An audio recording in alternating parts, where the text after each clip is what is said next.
from the station proudly serving the Northwest Arkansas community. And your home to Super Bowl 52 and the Olympic Winter Games. This is KNWA News at 5. Burn bans have been issued for counties all across Northwest Arkansas. Good evening to you. I'm Nate Custer. Thank you for joining us tonight. KNWA's Charity Chambers live in Fayetteville to show us why weather conditions have fire departments urging residents to be safe. Charity. Yeah, Nate, unseasonably warm temperatures combined with gusty winds have caused elevated fire danger conditions right here in Northwest Arkansas, and it's something firefighters say we need to take seriously.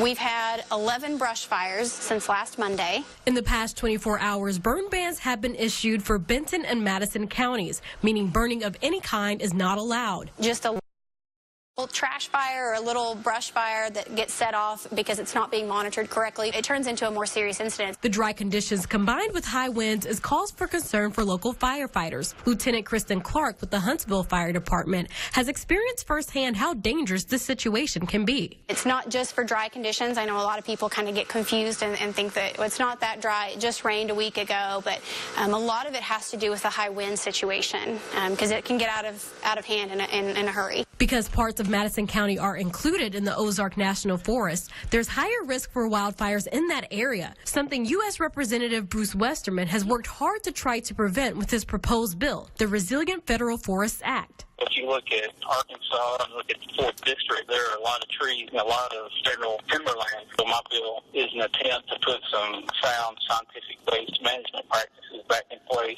so that we can have less forest fires. The Huntsville Fire Department says all it takes is one careless mistake for a wildfire to be started. And we've seen a lot of ditch fires that have started in really dry conditions with high winds that have come from something as simple as a cigarette butt. Now, just to kind of give you an idea of how rapidly fire can spread, according to the Fayetteville Fire Department, right here behind me, just last night, more than an acre of land was burned. Now, since then, a red flag warning has been issued here in Washington County. Live in Fayetteville, Charity Chambers, KNWA Northwest Arkansas News. All right, thank you, Charity. Let's bring in KNWA Chief Meteorologist Dan Scoff now to explain what our conditions and threat level are here in Northwest Arkansas and across the state. Dan.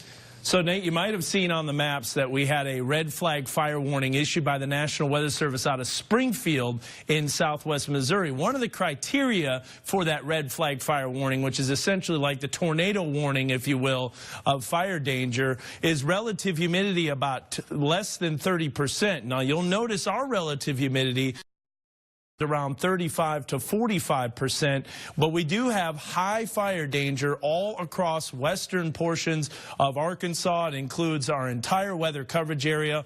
Only eastern Arkansas is under that moderate fire danger, but that's going to continue. Now, as we look at the burn bans here, you heard Charity talk about it. We've got 3 burn bans in our weather coverage area. That includes Carroll, Boone, and Madison counties. And by the way, the number of burn bans dramatically increased from yesterday, which was only 9, to 29. Now, the good news is, Nate, we've been dry, but we do have some rain in the forecast, and it might be enough to maybe knock down some of these burn bans. It's not enough to completely get rid of them, but it looks like a little bit of relief could be coming our way. I'll have that in the forecast in just a bit. All right, we can certainly use that. Thank you very much, Dan.